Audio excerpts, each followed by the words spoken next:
just excited about it because it's so brand new, and I like to take a step out of faith and see what God is going to do in a community that is just ready. I'm so excited to work under Alyssa and Dan as we try to figure out worship arts here at GT Kutztown. I've been thinking about serving for a while, and this was the perfect opportunity because it's so close. I'm really excited to be part of Kutztown campus because it's a new experience, and I love working with kids and telling them about God.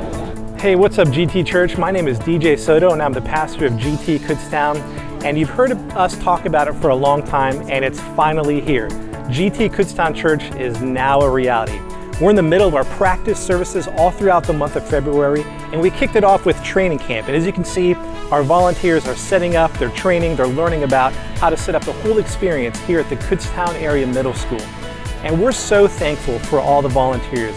We have about 80+ volunteers that are helping us launch this new church. And we're also thankful for you because of your financial giving, your financial support. This would not be possible.